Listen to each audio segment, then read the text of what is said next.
Échange avec les apprenants des patronnes membres de RACEP Bénin sur les maladies liées au métier. Initié par M. Akizanon Victorin, président du RACEP Bénin, et soutenu par les distingués du RACEP pour le loyaux service à la nation, cette causerie d'échange a permis aux apprenants de prendre des précautions pour l'utilisation de certains produits et outils de travail. La représentante des apprenants dans son discours a remercié les membres du RACEP Bénin qui ont soutenu cette initiative. C'est une occasion qui nous rassemble en ces lieux.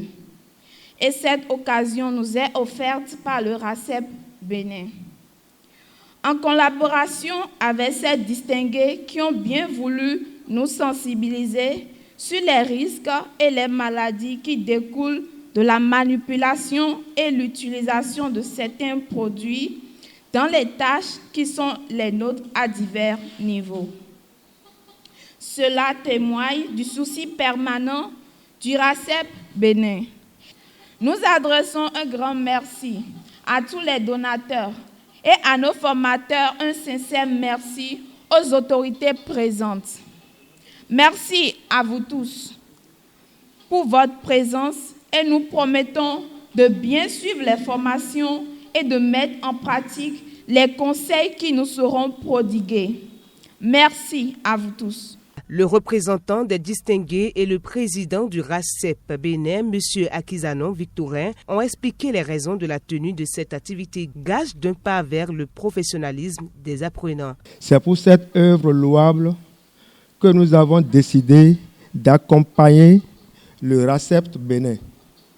En effet, en tant que distingués, nous avons la charge de marquer notre société, de poser des actes humanitaires qui nous honorent, qui nous élèvent dans notre métier. C'est dans cette optique que nous avons pris l'engagement de soutenir le RACEP Bénin dans certaines activités qui reçoivent notre assentiment, et ceci de façon annuelle.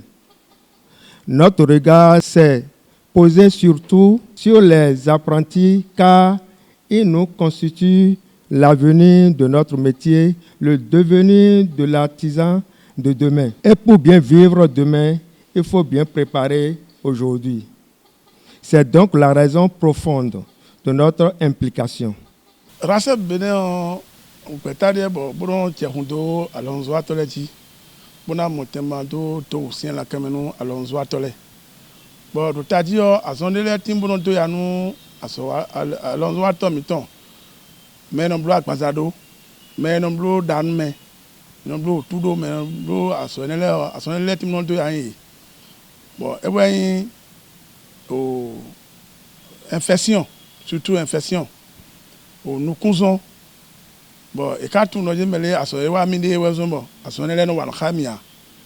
On RACEP Bénin a donné les embrouilles, mais les filles n'ont l'air de faire des examens. Léo, mais n'a son rien n'a d'aimé. Ben n'a tout les n'a rien de l'egmo. Les n'a rasé un legmo. Bon bah son qui mon quand on est malade complet yo. Les n'a pas RACEP Bénin de. Posé nous plomber.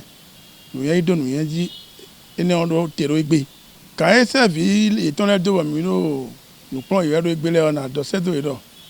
Nous vivons quoi télé de rôder yéou yéni c'est do et non yénou il faut et non souvent nous à quand tout tegbe o dien ka rien na aflin we manza et tout dit bon maintenant mon temando dit walo mi do si sanwe mi ade walo mon coton on nous mi plan yé pédilé o pour don yé gbélé o il est ko ya so eton le me motimen kan eton le on yéni c'est bonu mais pour les yo yéni plan yé lo mo la so me ayant au RACEP Bénin, nous attendons là, nous comptons les blocs de B. Bon, nous bibi on a dit mais au quoi dire mais on bibi au d'abord tout les bi, allons voir tout les bi. Do un autre d'abord que laisse pas quoi midi à. Puis midi dit nous tout les sous home. Bon, mais nanu yé. Mais bien dit que mais puis il y a une d'autres bon wa do et de quoi ben soir. Il va faire des mais quoi de médecine. Le formateur, M. Amousouvé Christophe, a de long en large donné des détails aux apprenants sur les dispositions nécessaires à prendre pour se protéger contre certaines maladies.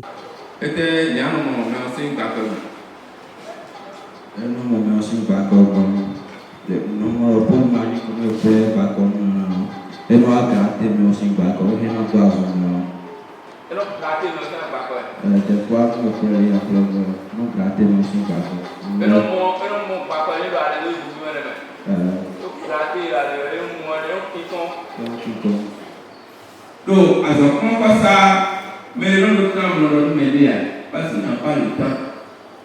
Le client est là. Le client doit le filer. Alors, le client va le filer. Surtout, mais alors nous avons un top délai.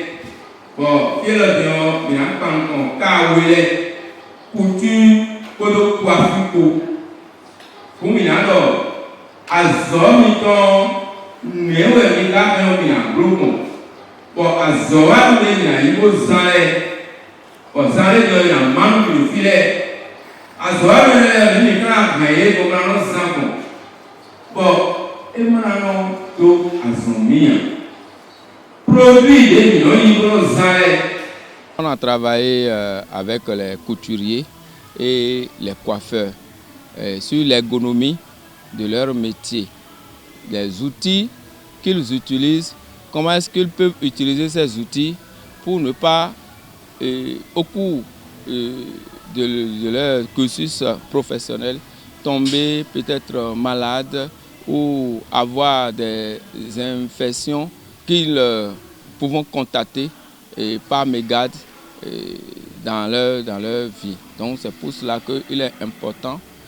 Cette séance nous a été vraiment très importante et nous remercions d'ailleurs le promoteur, celui qui en est le motivateur, à savoir l'association RACEP de Akiza-Non-Victorin, qui a vu juste et qui a voulu même à la fin de cette journée remettre quelques outils à ces différents candidats-là pour leur traversée professionnelle. Les outils de travail sont partagés aux apprenants, suivant les impressions de quelques responsables et apprenants à la fin de l'activité.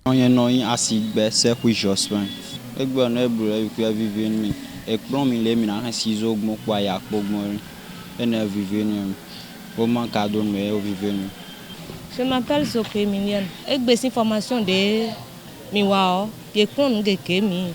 Bon, ni nous keke, do ici. On est vivant nous mita. On doit nous gagner, nous des zéro théo, nous oignons, mauna galoye, mauna no pohaye, boy nano, blon ou ou. On mi des ou mina ou atelier. On enlève coulon.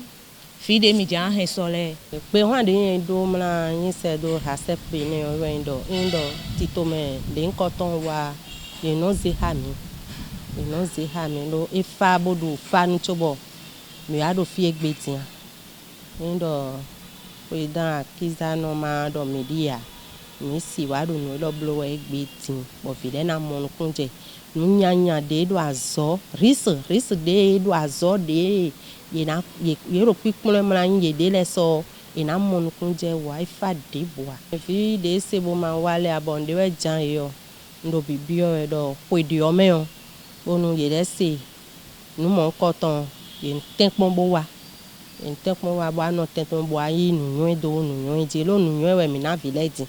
À noter que c'est la salle de réunion de l'arrondissement de Goudomé qui a servi de cadre à cette initiative.